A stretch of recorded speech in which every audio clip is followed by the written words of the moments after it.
All right, dude, we are live. So, welcome to the Athletic Transformation Project podcast. I'm your host, Zach Woodward. Today, I am joined by Devon Brown, a longtime friend, the creator of the one of a kind fitness method, a very unique, very innovative training method that is kind of the intersection of strength training and biomechanics. So, really trying to ask some good questions and optimize both athletic performance as well as pain free performance, get his clients like being more athletic, more springy, but also moving better. He's a very, very high level thinker, asked some very interesting questions, and I'm very excited to have him on the show today. So, welcome on, dude. Thank you, sir. Thank you so much, Zach. Yeah, if you guys don't know, me and Zach have known each other for like 3-4 years. Consider both of us honestly high-level thinkers in the way that we ask questions, constantly trying to figure things out and really put into a good system of training to help people get better, right? So thank you so much for having me on, dude. I love it. My pleasure, dude. I'm really looking forward to jumping into this. So yeah, Devin and I go way way back to the originally like met at an old GOTA conference with Yep. Caesar as well, some of the OGs Yep. and stuff like that. So a little bit familiar with that system. Have all kind of branched away, gotten into just asking different questions and things like that. That's led us down different paths. And so I'm kind of interested with you to start off with, like having explored so many of these different routes, these different systems and stuff like that. What has led you to then creating or feeling the need to create what is now OKF? Like, what have you felt is missing from some of these other systems, and what have you tried to piece together with the system that you have now? So with this, it's something we talk about just a little bit before we're on the recording is essentially that we have these two groups and they almost just completely negate each other. The old expression, they throw the baby out with the bathwater, to where you have strength training, which we know from, certain sciences, certain studies are great, that this helps you with so many things, longevity, preventing injury, building performance. We know these things as fact. We just know that it also can cause compensations to arise, which is what a lot of people see. Then you end up on the other spectrum of that, or the other side of the spectrum, and you have this biomechanic movement type systems going on, to where they throw all that out. They're pretty much like, you don't need to learn how to handle those forces or produce that force. But I think that is a large disconnect between them, because now you have these people moving around doing all these things, which, in my opinion, can be great. They say movement is medicine, but what I think people need to be cautious of is that you can get prescribed the wrong medicine, and medicine can have side effects. So yeah, it might mask that symptom that you've got while it's causing something else to occur, which then you have to start fixing that. And if you're not in a good, let's just say you don't have a good backbone of a system going to where things line up, you're kind of just jumping around trying to fix things while you're also just doing all these movements. So it's like you're getting some positives from it, but you're also getting these negatives that you don't fully understand or people don't grasp, which causes other things to happen, right? So quick example, we got these movement trainers who are really about jumping left and right and moving around. If your body has a compensation pattern going on, more movement means less control of that compensation, right? More movement means your body's going to do what it already feels safe doing if you can't kind of build into that. So they're jumping around, and let's just say one or two discs in their spine doesn't have that ability to move the way they want it to. Well, now other pieces of their spine have to do extra movement to make up for that, or even down the chain, like your hips or your knees doing extra rotation that it might not even need, right? So I don't think they fully grasp it. That can cause all those other things, while also understanding that movement, yeah, is generally good for a person, right? And that is an And then interesting. you bring that, go ahead. That's an interesting point, because one of like the criticisms from like the biomechanics space is that everything in like the strength world is very, very isolated, very segmented and stuff like that. And we never get the integration of the whole system. And that's probably a fair criticism. But you could also make the case that if there is like a structural breakdown, or if there is something wrong like at a specific location, you're going to have a much harder time treating that, fixing that with something that works the entire system versus something like getting in there, getting very pinpoint. I Agreed. think of like an Ido Portal, who's like one of these in like the movement space, not very much like a gait cycle, but Yeah, just in yeah, terms of capacity. And his big philosophy, it's like the three pillars are isolate, then integrate, and then improvise. And so like it's the combination of those three. And to your point of like the baby with the bathwater, of like the kind of movement space, the biomechanics space, to kind of paint it with a large a broad brush, has looked at the strength world and been like, they are missing this piece of the puzzle in terms of movement, in terms of integration, whatever you want to call that. And like we say, like that's a fair criticism, but then they will turn around and disregard that entire thing to do the exact same thing. They'll only focus on the movement side of things without, I know you talk about a lot of like the actual forces that are going on in movement. If we look at top speed sprinting and stuff like that, 5, 6, 7 reaction force, right? Like these are extreme forces. And to think that we are going to prepare the body to handle that with just these kind of flowy movement, breathing drills, like there's a role for that. But I think what's very interesting for me looking at your work is you're one of the few people that I've seen that really try and make the integration of the two. Like, me personally, like I'll be perfectly honest, like getting into more of like the ATG stuff, we focus very much on the structural side of things. And we almost have like a body will kind of figure it out within its own, like doing its other activities, sports and things like that. And I think there's something to be said for that. But you've like really kind of actually taken on the two, which may be a more challenging like role, and like how can we integrate those? And that's what I'm very interested with yours. What do you see the connection is between movement and strength? Like I imagine it's a continuum, right? It's a spectrum. So maybe a football player is going to be higher up on this end versus like a soccer player, maybe more on like the movement skill side of things. And so wherever you're like an individual's needs are maybe farther on one end to the other, but how do you try and integrate that as a system? So a lot of the things you just said there, honestly, I would agree with a ton. I actually look at OKF more like strength training that is developed by understanding how the human body was truly designed to move and grow, right?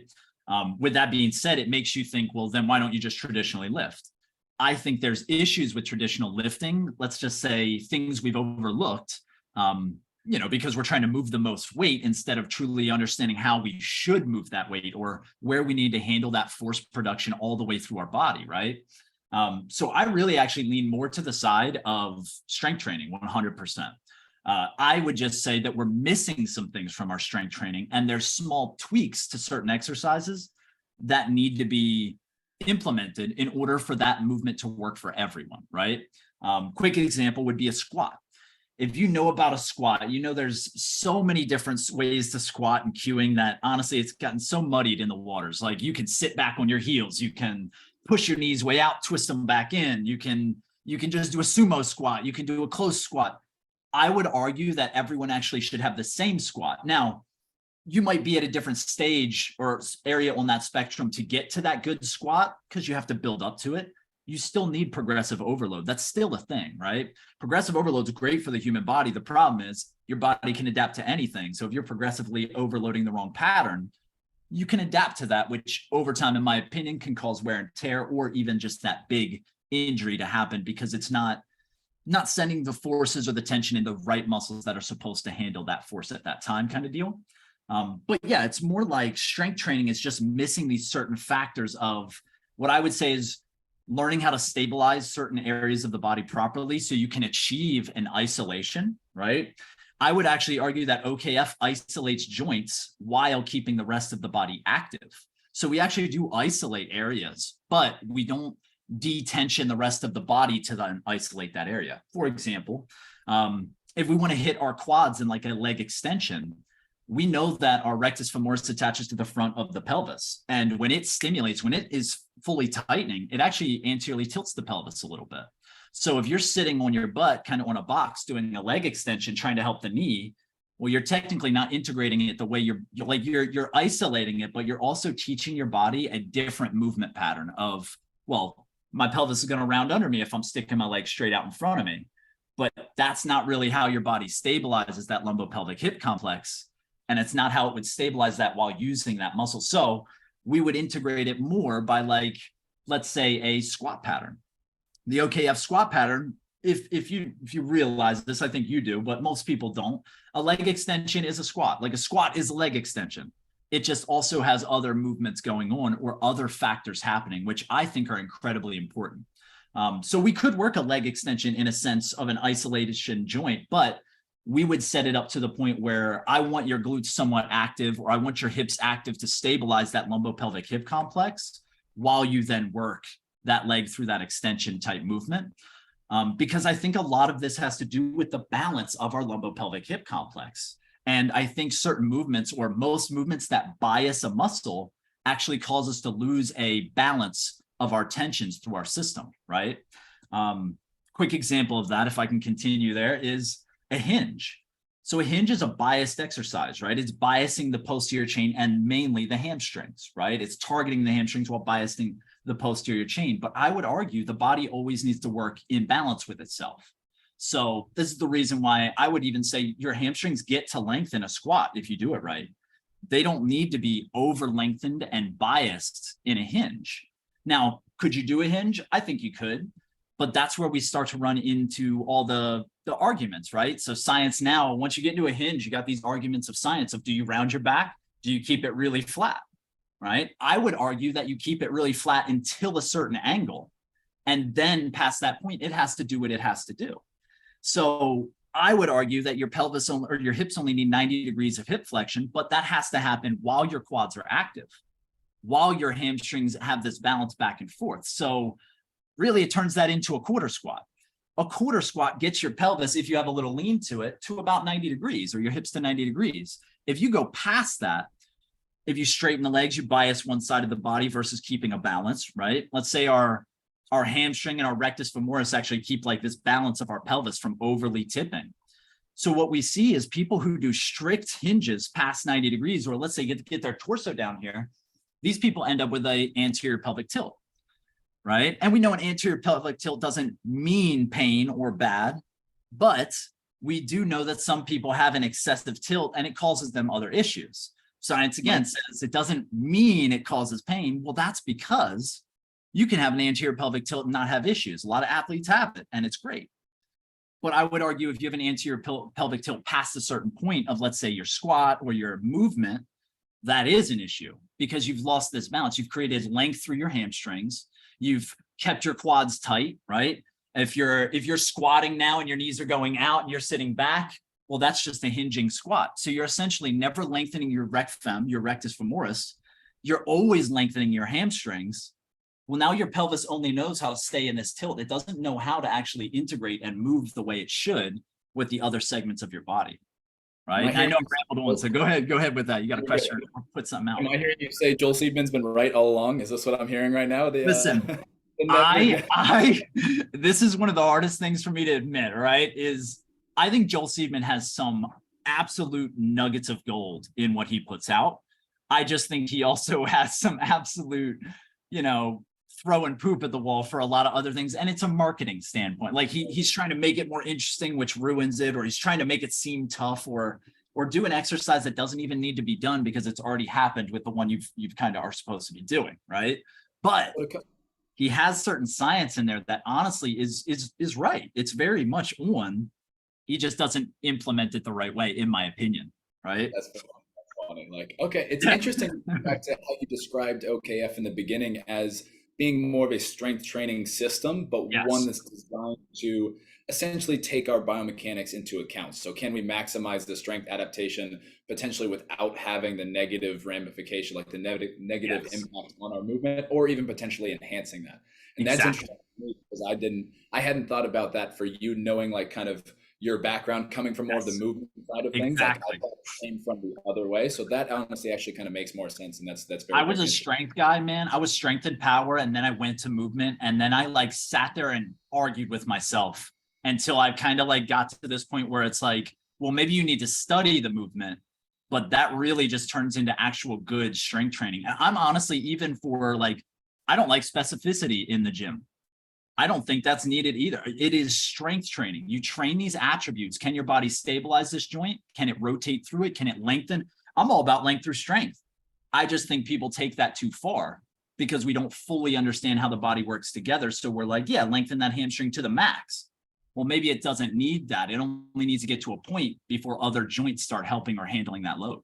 So to that point, that's one thing, like it sounds like you're talking about like with your squat, like the idea of a little bit of like tensegrity, of like optimal length tension relationships between the muscle and keeping that in balance, like essentially all of the time within your training, which kind of makes sense. And so I'm curious, do you think like, is that something that has to be there all of the time? Is there something like, is there maybe a room to get into some more of like the advanced or like the aggressive, where like you talked about biasing one way or another to chase a specific adaptation? Even to come back to the point that we talked about earlier of like, if there's something, if there's like a weak link in the chain, essentially, if there's like an area that we know is either dysfunctional or is just disproportionately like not developed to the same degree, if we want to bias that a little bit to try and bring that up, like you could make the case that if we worked within full balance, our full like kind of length tension relationships, you'll raise the height of the whole system. And so that would come up, but potentially at a slower rate, as if we just went in there and we focus on this and dialed that back in. So like, 100%. is there 100%. room, is there room for that? Like how would you go about approaching that? Like maybe it's So like for a specific client, if they have something wrong, or I love these questions. Did you? I love you're a smart dude, so you really ask good question, and you can already tell you understand so much, which is great. So I would say this: the way you put that was great. Is yeah, it's slower, but it remains imbalanced with your system, which ultimately makes it faster in the long run. If you think about biasing, what happens a lot of the times is you then bias that in a movement where you go faster, and it ends up causing us some type of, most people will say, injury or wear and tear type of problem, where then they have to kind of fall back through that cycle of like, do that exercise back to this. Where I feel if you can just work on that joint essentially with the whole system, yeah, you might have to drop that weight back down, but that would be the whole point anyways. You're trying to compensate less through that actual strength movement, right? Quick example would be like, if I could squat with my heels down, I can do like 300 pounds plus. But if I allow my heels to float so that I feel like my soleus is working, my VMO is working because my knees are at my toes, if not a little in front, my hamstring is working because my glutes are pushing the opposite way. Everything's pushing in these different ways to lengthen all the tissue, that I feel like you're getting that. To me, one of the things is, as soon as you get more length, that is a PR on that muscle, right? That leverage, that amount of strength and everything that has to connect at that length is a PR. So I would argue that for most people, they should only squat to a depth that they can maintain this tension.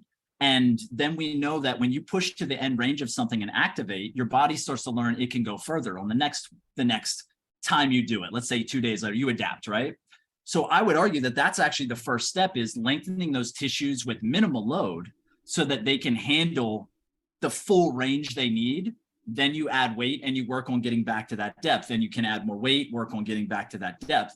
So to me, it's kind of like this pattern of building up for that, to where you don't need to isolate it full out, because it'll almost alter. I think ATG goes on this a little bit with, you need certain like percentages of strength in each muscle or joint. And I would say this does that automatically. So instead of you trying to work it up, and now that muscle might be a little stronger than this one because you can leg extension 200, but you can only tib raise, 20 pounds or whatever.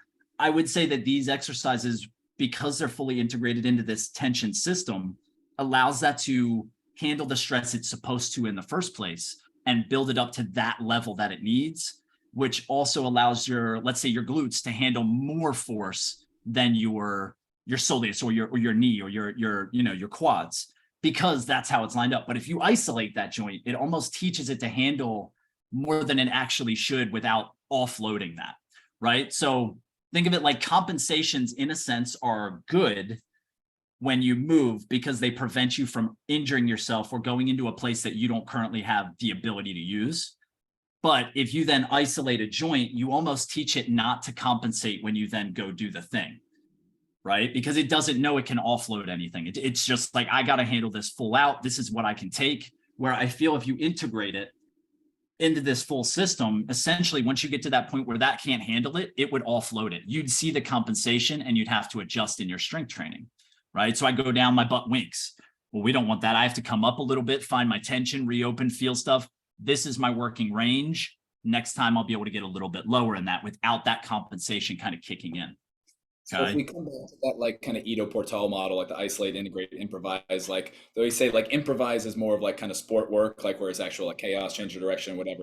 Yep. And like it seems like you're spending all of our time in that kind of integration phase. So you will even try and address specific issues, but still within an integrated model. And like, do you spend any time in that like kind of isolation space, or for those reasons that you talked about, is that something we don't No, really touch at all?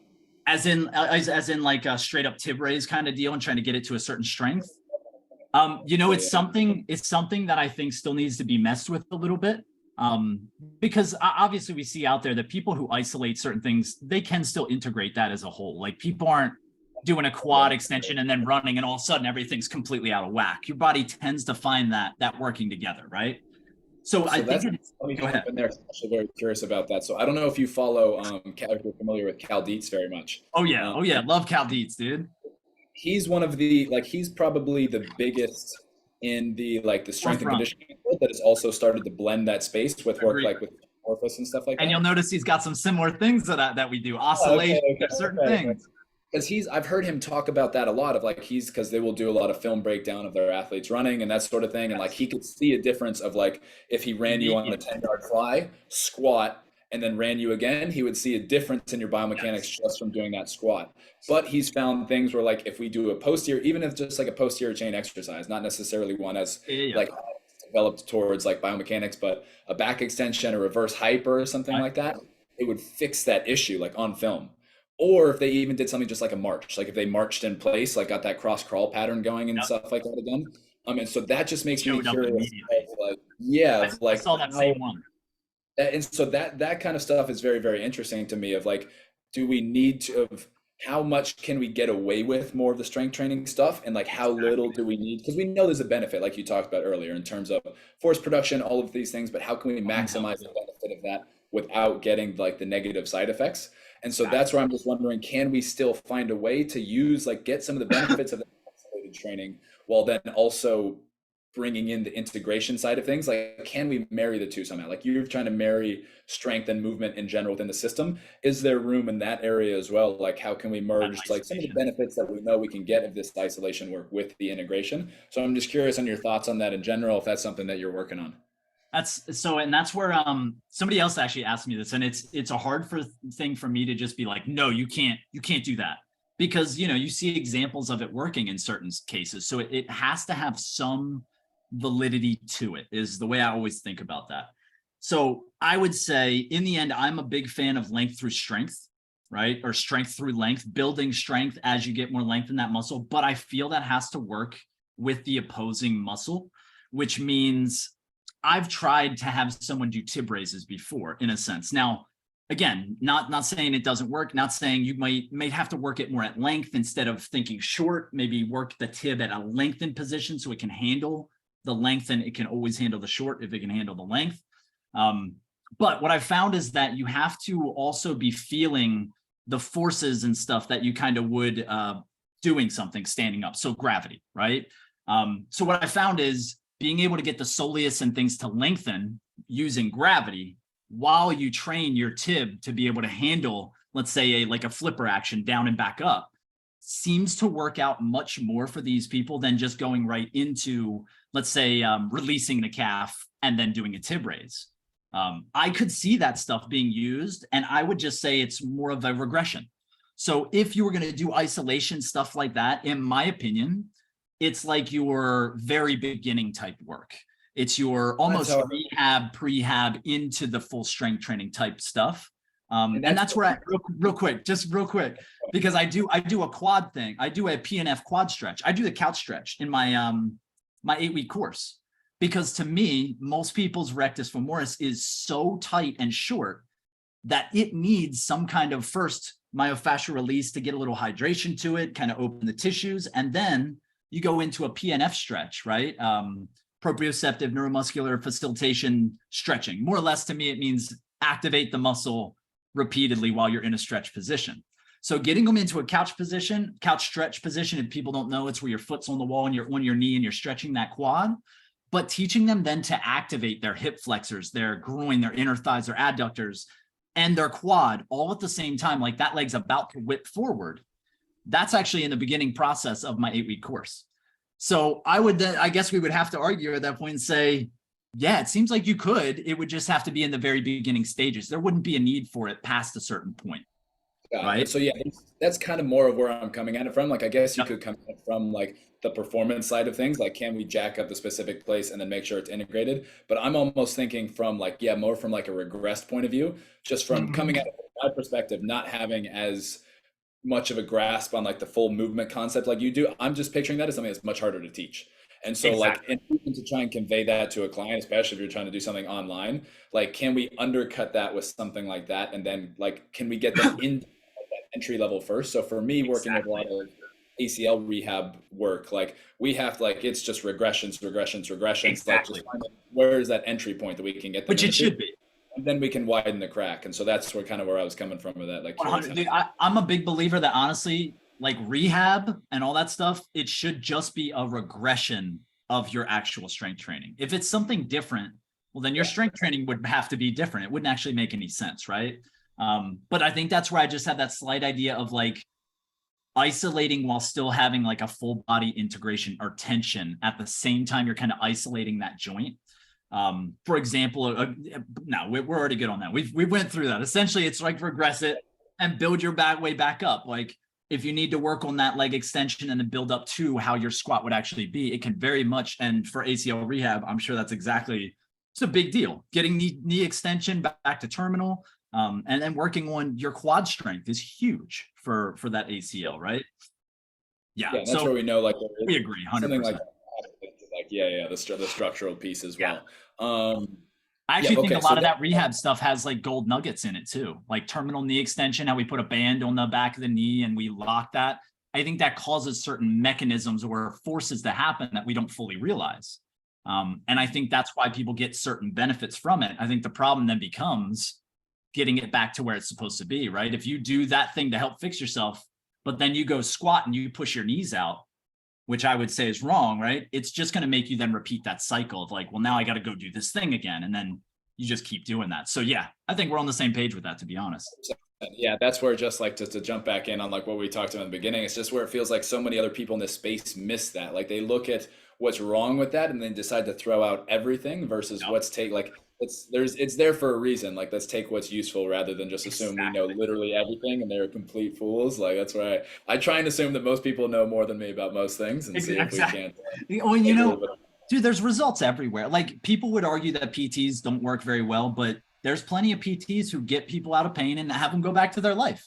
So the key would be, how did that happen for that person through that? And what are all the similar factors to other systems, right? A lot of people get out of pain just from not doing the thing that caused their pain. So you could argue that almost any system that just makes you not do the thing that hurt you would actually get you results in some sense, right? The body knows how to adapt in a way. So you have to look deeper than just, oh, well, they got results, they didn't, or yeah, you got to look deeper and see maybe what's going on and what truly happened. And then you can integrate it further and be like, oh, you know what? That movement system works on thoracic extension and shoulder stability. Oh, weird. That PT also does thoracic extension and shoulder stability. Now, do they go about it in a different way? Sure. But the underlying principles of thoracic rotation, thoracic extension, and shoulder stability all are the underlying principles that match up. So then if you can integrate that into a system and make that work with the framework of your system, to me, it's like a no-brainer. Why wouldn't you be doing that, right? Why wouldn't you have that in there? So And so then to this idea of, because like one of the things that we keep coming back to is this idea of a pattern, right? Like we yes, have an innate kind of gait cycle and stuff like that. It's going to be unique, but also similar to all humans. Like maybe there'll be different ranges of it, but it's the same exactly. pattern that we come back to over and over again. And so that makes sense. Like you see the same thing. Like you expect all dogs to run the same. So like it's like it's a Exactly, speed. exactly. Very similar, at least, right? So then my question is like if this is something that's so innate, like this is ingrained within us, like you hear in this again, like the movement side, like the movement space, it's always teaching. We're teaching the body to do this, I think you'll teaching. like my answer here. And so yeah. So I'm wondering, like you will see some coaches in like the strength world will talk about like let's just prepare them structurally and then let the body kind of self-organize, like let it have that process of kind of Yep. self-discovery. And so within the movement space, like there is a criticism, like our lifestyle is impacting the way that pattern is expressed. So we need to get it to come back out again. So like fair enough. But Yeah. where is that idea of like, do we have to teach the body everything, or is it more of just putting it in an environment where it can actually express this itself? Right. So here's where this is again, love your questions, dude, because they're going to bring on good answers. And I think you'll like my answer here. So I'm very much train the attributes, let the byproducts happen. Right. I'm very much strength training, then do specific work as in, oh, you're a running back. Well, get out on the field and reactively learn to juke and make a cut. Don't sit there and integrate your lunge with a rotation, because that's not how that actually works, right? Biggest, I really don't like the whole integration of movement into strength training. They should be separate. And then it should be, what is your sport? We'll do the thing that's closest to that, which is probably going to be do your sport, but maybe in a drill sense, right? I just think that strength training has missed a couple things. And this is where biomechanics is like, well, you got to teach this movement. Well, what if that movement, if you just look at that movement, well, maybe there's just a missing piece in there that's actually an exercise you should be doing. And this is where we start to see this rotation occur, right? A lot of systems don't technically do rotation the way I would say it happens. They just think, you rotate, or even traditional training, thoracic rotation. In my opinion, you can't possibly be isolating your thoracic spine if you're not stabilizing your shoulders and your hips. Now, currently, the world, like traditional training, believes you stabilize your hips by pushing your knees out and getting your glutes and everything to work like that. I disagree completely. I actually think your knees going in and pushing the ground apart would stabilize your lumbopelvic hip complex. It's the whole reason why babies end up getting more into a W seat in the first place. Well, if you isolate and lock down your pelvis and your lumbar, what's going to move then when you move? Your thoracic. So if you don't want to then over rotate through the rest of your spine, you got to learn to stabilize your shoulders and stabilize. They both do the same thing. You learn this through crawling. So I wouldn't say it's like innate abilities. I'd say it's actually attributes you develop naturally because you naturally want to crawl as a baby, right? When you crawl, you don't have all your curves. You're developing your curves. We develop the curves in our spine through stabilizing certain joints. And this is what's so cool about this theory is the traditional model of stability mobility is completely backwards, in my opinion. Now, I've messaged some smart people out there and they just go, I think actually, I don't want to say any names, but I messaged a doctor or something like that. And they basically said, we don't even use that model. It's so outdated. And I was like, well, that's weird because a lot of people definitely still use that model. And I have a model that's completely reverse of it. So they would say your hips need to be mobile. Well, I'd say your hips need to be completely stable so that they can react to forces that are happening, right? I think your shoulders need to be stable. They think they need to be mobile. And I think this just comes from confusion of like, well, the range your shoulder should have while doing things. And they just go, okay, well, it's got to be able to get to that position. But most of those positions happen because of other forces going on. It's not something you're actively trying to do, right? So rambled on with that. Back to thoracic rotation with it, right? So stabilizing the pelvis would be more internal rotation and pushing apart, which laterally stabilizes you, which means we efficiently now rotate better because we're not shifting side to side. We're able to rotate while we're stable side to side, which is huge.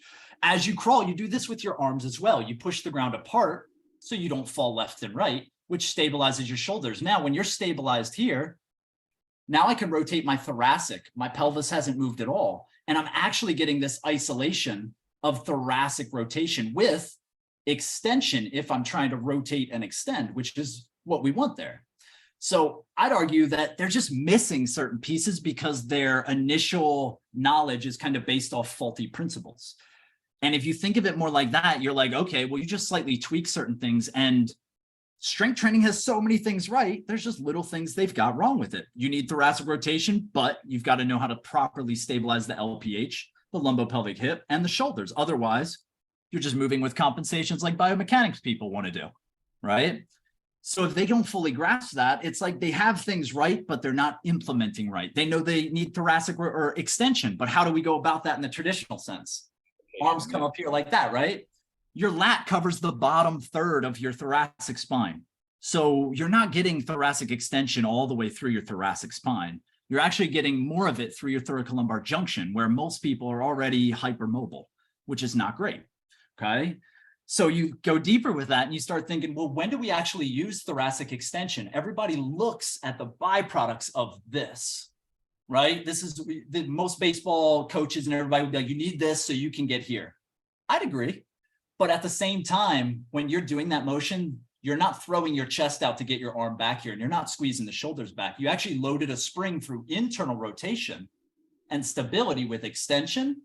That boom pops here, which then makes your arm go to this spring-like movement where you actually would curl as this is going back, causing these to then spring and release through. So this is where I actually go into stabilizing the shoulders, regaining internal rotation to stabilize, like you're pushing against a floor or walls, which then allows your body to rotate. And this is where you see soccer players who are incredibly fast actually run more with their shoulders and their arms stable out to the side, right? The more stable you have those, I think they can integrate with that shoulder movement even more. But most people are really, you're going to see more of hands are stable, like they're on the ground and they're running and their shoulders are rotating. Well, this allows them to rotate their torso into their hip, which loads your glute the most, right? Because if you're not rotating, you're not technically loading your glute fully. You're loading it through maybe flexion, but not the internal rotation aspect of rotating into that joint while you're moving, right? So this brings us all the way back to traditional training, forgetting that we rotate into our hip, but we don't do that the way they teach it. That's where everybody gets into rotating the lunge and rotating into this movement. But really, our knees are not designed to rotate. Okay, they do rotate while it's off, while it's an open chain, right? It's in the air and you rotate into your hip. Well, that leg's going to then reciprocate and go the other way. So you see rotation. Reality is our femurs actually work more like this. This is why our adductors are shaped the way they are, right? I talked about this in the other podcast. If we were meant to open our knees out the way we were supposed to open or close them in, you would have glutes on the inside corners of your hips, but you don't. You have adductors that go from your pelvis all the way down that femur bone, all the way to the tip, right? Which would then mean they're not really designed to just like do a split. They translate forward and backward. This motion stretches and shortens your adductors. It also, as you can see, just me doing it with my shoulders, causes efficient rotation. So if my femurs can translate forward and back like this while they're active and my glutes are loaded, well, now I can technically rotate my torso as I'm moving, which gives me this rotational factor of movement. When you rotate and you move forward, well, now you see these safer shapes. You don't land in a knee valgus because your body just counteracted these forces. Even though that leg is stable, it looks like it's rotating one direction because of all these different forces going in different ways, right? So really it all comes back to that strength training just not being complete. That idea of like that counter rotation and like coupled motion and stuff like that is very, very interesting. And when you start getting into that like tensegrity idea of like moving one way to like rely on that stretch reflex and stuff like that is very, very interesting. Real quick, because I do want to be mindful of your time. How much longer do I have? You're fine. We got like 40 minutes, dude. Yeah, my guy will probably be 5 minutes late. So like 11 o'clock is great. Gotcha. All right, we got it's all an the time. online call. It's not, I don't got to go anywhere. Got it. Okay, I thought you were going somewhere. Okay, so one of the ideas that you talked about with the rotation of the shoulders and that like that whipping of the hands and stuff like that is one thing that I'm very interested in, because there's the one group in particular that's big on like rotation and stuff like that. Like they always like look at like the flicking of the hands when they're looking at like rotation, but then so then we also look at like, so I'm talking about Goda right now. So like they're big on like bow and corner, right? And so we get the supination and then pronation, but then they talk about like the way, at least the language they use around the foot is very different. And so that's one thing that you talked about a little bit last time of like eversion versus pronation, which I think is a little like, if we're going to have rotation everywhere, and if the hand goes from supination to pronation, like would it not make sense that we could potentially land outside edge of the foot, but would we not spiral, push through that big toe, which we know is fascially connected to the glute? Like, so that idea of never pronating or just staying out there doesn't make a ton of sense to me. You talked about the arch the last time. And so the language that you used was like eversion versus pronation. How would you differentiate the two? Like, or what, like kind of definitional wise, like, or if it's probably much harder, how can you tell the difference looking at a camera or looking at a breakdown? So here's what I go with this is that we've found watching things is that pronation, true pronation, as you define it, is the translation of your knee going past your arch into your toes, which causes the arch to go down a little bit, like loading that arch essentially. When your body can't do that, it has to try to find that pronation. And what happens is it ends up turning the foot out so it doesn't have to actually pronate the foot as much, and it excessively everts the ankle, which causes you to then just land in too much eversion, right? So we do need that pronation. Just the way it's defined is more of multiple movements at once and not just, pronation being, oh, your foot goes like this, right? Pronation is a combination of multiple things, multiple movements. Now, here's where, go ahead. If I'm wrong there, feel free to pop in with it. What I would argue is that you don't supinate and pronate. I would actually argue we are in the middle. And then our body does those things trying to get back to center, right? So your foot pronates or goes outside and inside because of it's trying to find the middle balance all the time. So imagine a spring, and the spring doesn't want to be over here, but if force hits it, it'll go that way and it'll come back.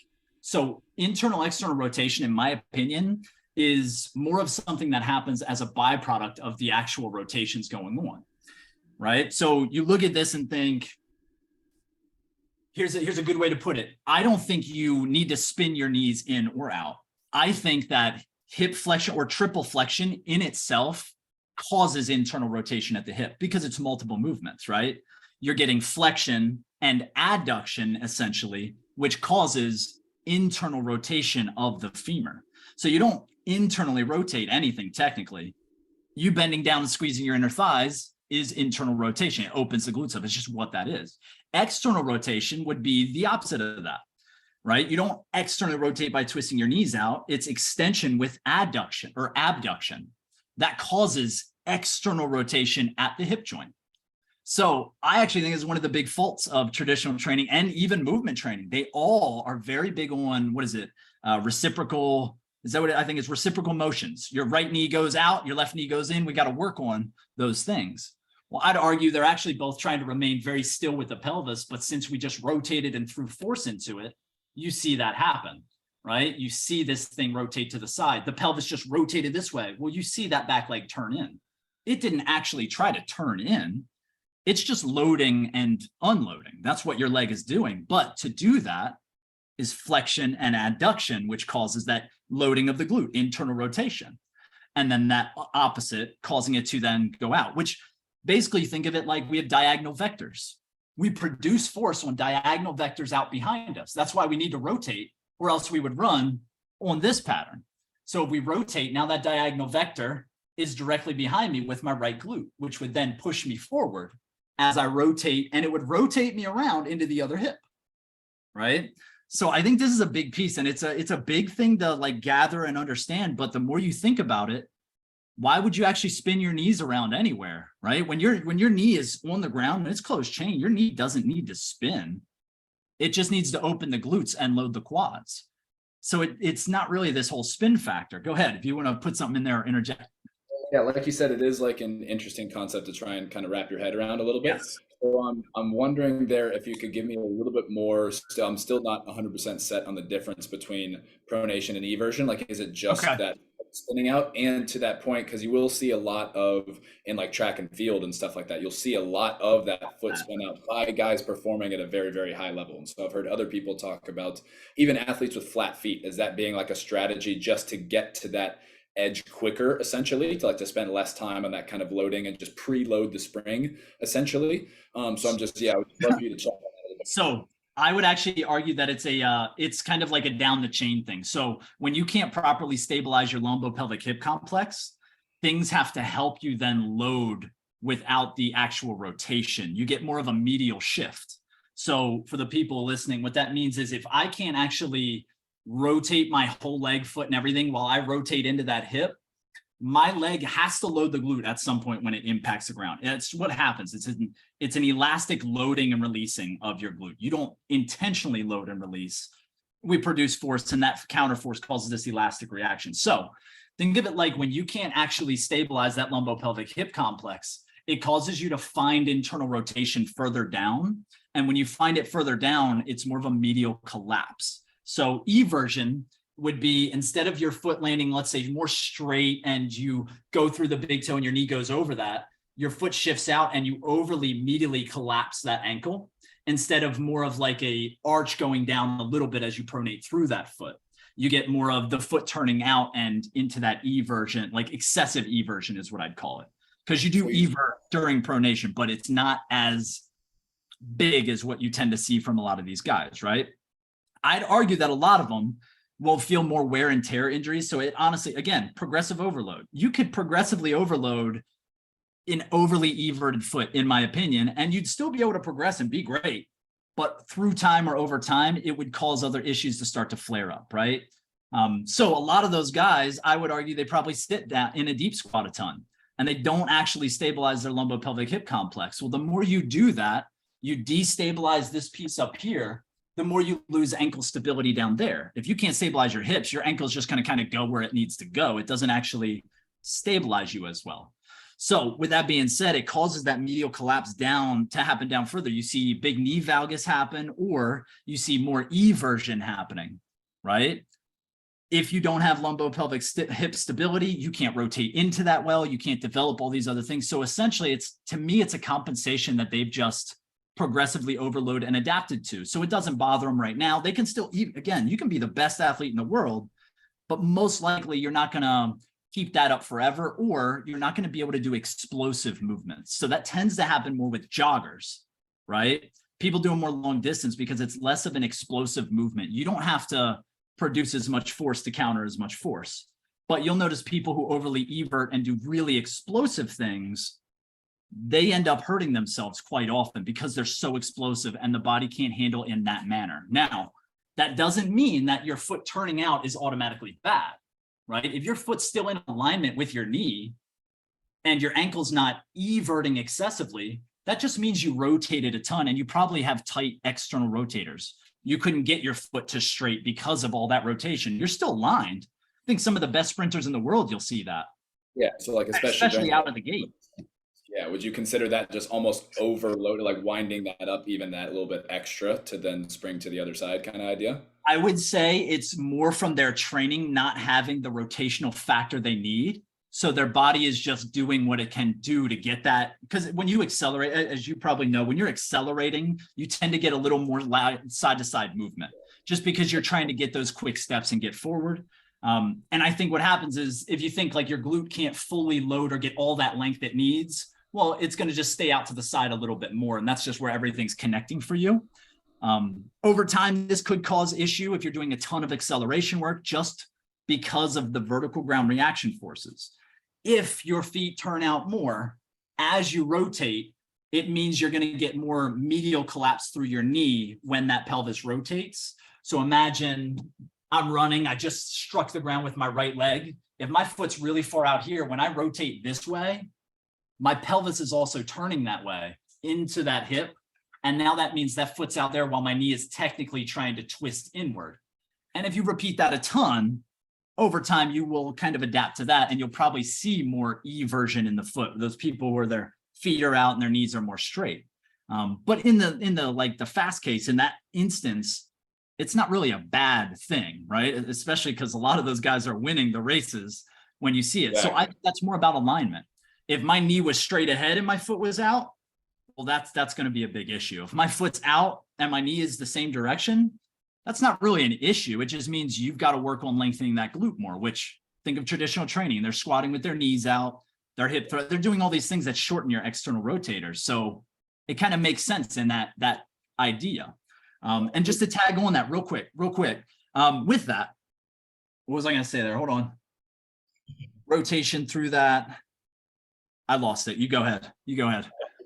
So I was just going to say, like, to that point, would that be the difference between someone who puts their foot in the ground and tears the ACL, like the external rotation of the foot, the internal rotate, versus some like that more like kind of triangle pattern you'll see in a lot of jumpers where they get that kind of internal rotation between both legs and stuff like that? Would that be the difference? It's more of an alignment issue than anything else? I would say it's more of an alignment issue. And then with that, you want to really look at like a single leg movement versus a two leg. So in a two-legged jump, you're looking at more lateral stability and loading the glutes and the fascia really quick, right? With a run, you could see that same exact pattern, except now you have rotation on. So this is where I would actually say you see people use the inside edge who don't rotate very well. And when I say rotate, like they compensate to rotate. So you see them use the inside edge because their body isn't getting deeper into the hip, which would cause them to actually be more neutral on the foot. Right. So without rotation, you get inside edge, which these guys are quick as hell. Their agility is great. They're fast as heck, but they end up having that big injury or those injuries happen. So I would say like an ACL tear, it's not like you can predict it, But if somebody's foot and their knee is misaligned and they do explosive things, it's probably going to happen to them at a higher percentage. Like it's the risk of that happening is much higher than it not happening. Right. That's interesting to think of the nuance between the, like, it's not necessarily purely the strategy that they're using with the foot, but more of the how it connects with everything else. So like, Exactly. are they doing that and rotating well? Like then that's going to help them be more explosive versus are they using that to compensate for lack of movement elsewhere, per se? Exactly. And I remember what I was adding on to that. So then you think like lower down, if they can transfer all the force they can produce all the way to the ball of their foot, these people tend to not have Achilles issues. People who have Achilles issues tend to only be able to produce force into their heel. So then you think while running forward, all that force you can produce from your hip and the momentum you're creating, which that foot now has to handle, if it can't do that all the way to the ball of the foot, now you see a flatter foot try to hit the ground. Now you see the heel reaching to touch the ground because that's all it knows. Your foot's like, I can't handle that much force going into the ground, right? So there's just more to it than I think people realize. And that's where you would see different things happen. If you're running and your foot's like dead and not working, you've probably learned to only produce force through your heel, right? If your foot has turned out, but your knees are also out, you probably have tight external rotators just because you've never actually lengthened your glutes the way they should. And it makes it so much easier to actually see why you compensate and how to fix it, right? And I wouldn't say go run different. Well, I just have you lift the way I think you should. And then all of a sudden you just start running different, like Cal Dietz would say, right? Yeah. It's just more figuring out why those compensations happen. And once you truly get to that, it makes so much more sense on why they're happening. Oh, it's not just because reverse movement. It is because you learned how to produce force into your heel. And when you catch that power clean, you're putting your heels in the ground and you're pushing your knees out. Well, that's not how your body handles any of that, right? So it's really, why are those like exercises that produce great results, why are they also coming with that negative adaptation, right? So explosive movements, awesome. But if you can't produce the force all the way down to your ball of your foot, not so awesome. Explosive movements, awesome. But if they're biasing part of your body, when you don't bias your body when you run, that's going to cause an issue, right? So instead of a deadlift with the bar in front of you biasing posterior chain, why wouldn't you just trap bar deadlift? Makes so much more sense. Now your body's in balance. We even know that's better for athletes, or most people know that's kind of better for athletes because it's center of gravity, center of mass. We want that control. And to that point, last thing I want to get into is, so I've been getting into, we'll like sprinkle in a lot of kind of Bulgarian split squat work. I know Cal Dietz has this very heavy rear foot elevated split squat with the safety bar, where it's through the ball of the foot with a floating heel and with an you see that more. That hip. So like they'll big on like kind of getting shin and torso angles to be parallel, but like you can play with the angle until we get that loading in the hip. Is that close enough of an exercise or a movement pattern to get more of that adaptation, that carryover that we're looking for? Like, is it as simple as ball the foot glute, or are there other, I'm sure you probably have other nuances to it, but can we maybe get away with something like that? Here's where I found this to come in. This is what's cool. Is with all the exercises that seemingly produce really great results, you'll start to see why they do, but also what they have a little bit wrong, right? So in my opinion, one of the most important things is resisting gravity and controlling your center of mass right into the center of your foot, midfoot.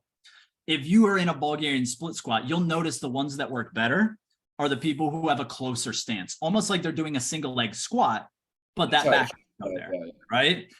The ones that don't work are the ones who are very split apart, and they're basically they're essentially relying on a biased movement, and they're using like their back leg to help them while their front leg isn't actually doing like a normal movement. It's like you just said, it's sitting down and back like into your hip, which causes you to use more of a pendulum type strategy instead of a what we'll call a scissor lift type strategy. A scissor lift is kind of like, you know, this thing and then this thing, and it goes back and forth using everything. Pendulum is more like you're picking your leg up and swinging it back, and that's how you go forward. So that almost makes it like a lunge, which in my opinion is not good. The reason the one where you're shifted more forward works better is because you're able to control your center of mass more over the front of that or the middle of that foot. The more you're split apart, the more it's like heel to toe, which isn't over 1 foot or in the middle of your feet like it's supposed to be. Okay, so I would then argue if you can get lateral stability into the hips and do that, that's awesome. I'm all about it, right? I've even worked on that myself a little bit. But what it always came back to was your knee will never be behind the line of your pelvis and torso, right? Meaning you'd have to make that thing to the point where your back foot is almost, it's like right behind you on a bench, and your knees would be pretty much even to each other. That's how I would end up working that exercise, which eventually just turned into a single leg squat with a wall support. So if you're wall supporting and you're doing a single leg squat, it's essentially the same movement, right? The hard part about that is you can't load that up as much as that one that they're doing there. So it might be something that we explore and we actually play with more, to where maybe just putting the foot right up on something a little bit behind you, then stabilizing so that you can still keep a little bit of what we call lateral stability to keep us even. That would work. But that's what's cool about it, is you start to see why it works and why someone else it might not work so well. And I love the floating heel like that. To me, that's where they're catching on more and more. I allow the heel to lift when it needs to. They start you already kind of on that plate, so you have the ability to just stay floating the whole time, which I think is awesome. It's very smart. Okay, cool. Very, very interesting. So yeah, so definitely Right? keep center of mass is definitely, because I've seen people that will do it both ways and maybe haven't been able to think about like why it feels a little bit differently. So Yeah. that makes a lot of sense. I'm wondering, Yes. could you feel, because definitely like the loading capacity seems like one of the Big, big right? advantages. I was talking about loading up girls with like 400 pounds, like a single leg squat, which is outrageous. So like I'm wondering Exactly. if the back leg is even more of just like kind of weightless, or more of just like like floating, or like not floating, but like a balance aid more than anything else. Are we getting close Essentially. enough? Maybe like not ideal, maybe not optimal, but like we Exactly. talked about, like, can we maximize the strength adaptation with having minimal of the crosstalk from that side of things? So maybe Exactly. Maybe even okay, like take away some of the stability factor, to where you're like, you're pushing against two things here, then that foot's up instead there, of and now exactly. And now you can maybe load it. But that's where, this is what's so cool with OKF, is that I don't tell my coaches I have all the exercises. I tell my coaches the framework of what we're working with. And if you think of an exercise and we work it and it works in the framework, stability, you're stabilizing this hip, rotating here, I'm all about it. Why wouldn't you want to make it better and better, right? So what I've come to with that is that single leg work, we don't need to load up as much, because we're truly trying to fix these little imbalances with the single leg stuff more than anything. Not as much force production. I would say at that point, it's more like, yeah, force production, but more about balancing that out. Can you still maintain your lateral line while you're going down, or do you drop it off, right? Do you compensate medially or laterally versus rotating and actually doing things certain ways? But yeah, it's really, it's like there's a framework, and if it fits in the framework, I'm all about it. Last piece of that cool fact that goes with this of how you figure out that Bulgarian split squat is when you land on the ground during a sprint, your other knee, the knee that's in the air, is, what would you say, even, behind, or in front of the other leg? say that again, when you're landing So versus when right you're as in you the split. strike the ground, where's the Mm, opposite knee? it Majority of should the be time, even. Exactly. So if you're practicing how to handle force on a single leg, I would argue that your knees should actually be pretty darn even, which takes away pretty much all split squat type variations until you bring it back to that really close thing. We even see that with a lunge. I don't like big step lunges, and you'll notice more people have worked their way into what's considered like a functional go down to tie your shoe.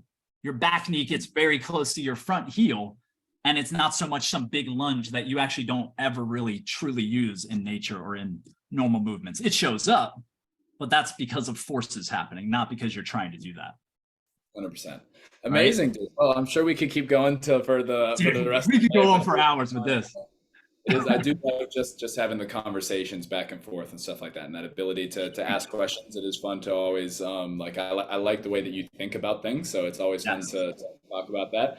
And I I'll think be that's my interested. advantage with people. I just look at things a certain way and I kind of recognize a lot of patterns, which is big. Yeah, yeah, yeah. So we'll definitely have to do this again. I think one of these times I'll have to defend a little bit more of the structural approach as well. I'm curious. I'm Yeah, like, yeah.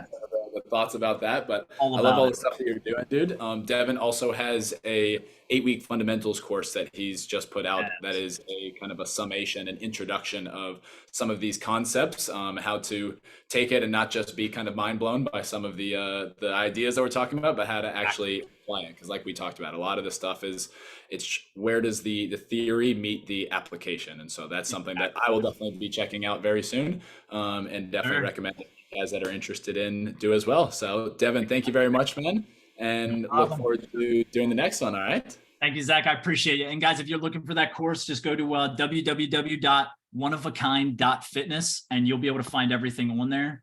Zach, I can't thank you enough, dude. I love doing these interviews. I'm all about asking questions. We should encourage the questions and not shun them and act like we're the only ones with the answers. So 100%. I love heck it, yeah, dude. dude. We'll do it All right, again. great. Absolutely. Great stuff. Yep.